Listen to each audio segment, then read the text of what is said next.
क्या आप जानते हैं, महाभारत में एक ऐसा पल आया जब दुर्योधन ने भीष्म पितामह पर ही आरोप लगा दिया कि वो जानबूझकर युद्ध हार रहे हैं। महाभारत का युद्ध अपने चरम पर था, लेकिन हर दिन कौरव सेना कमजोर पड़ रही थी। दुर्योधन के मन में संदेह और क्रोध बढ़ता जा रहा था। वो भी किसके लिए?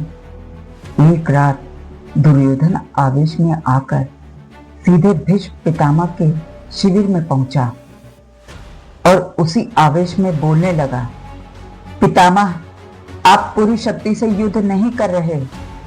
आपके रहते हमारी हार कैसे हो रही है? यह कहते हुए दुर्योधन भीष्म को उंगली दिखा रहा था। भीष्म को दुर्योधन के आरोप के साथ वो उंगली भी चुभ रही थी। भीष्म को सदमा लगता है कि आज उन पर यह कलंक लग रहा है, फिर भी वो शांत रहे। दुर्योधन रुकने का नाम ही नहीं ले रहा था।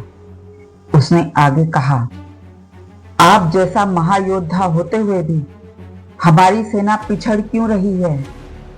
पितामह, कहीं पांडवों का स्नेह तो नहीं आपको कमजोर बना रहा?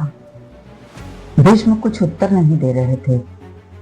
तब दुर्योधन बोला, बोलिए पितामह, क्यों नहीं बोल रहे हैं आप?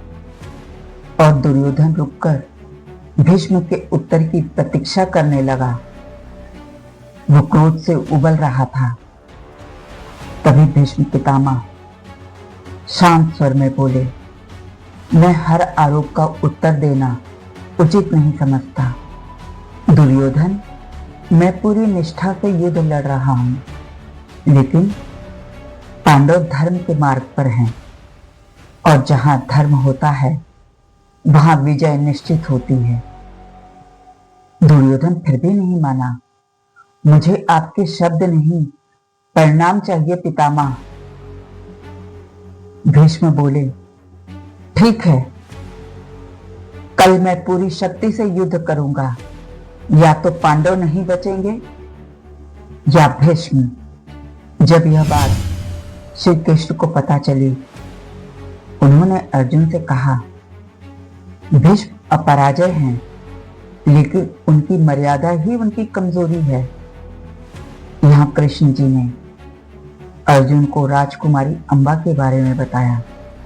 पिछले जन्म में वे राजकुमारी अंबा थीं, जिन्होंने भीष्म पितामह से अपमान का बदला लेने की प्रतिज्ञा की थी। कठोर तपस्या के बाद उन्हें वर मिला कि अगले जन्म में वे भीष्म के पतन का कारण बनेंगे। इसी संकल्प के साथ उन्होंने शिखंडी के रूप में जन्म लिया। भीष्म उन्हें स्त्री का रूप मानते थे, इसलिए उन पर शस्त्र नहीं उठाते थे।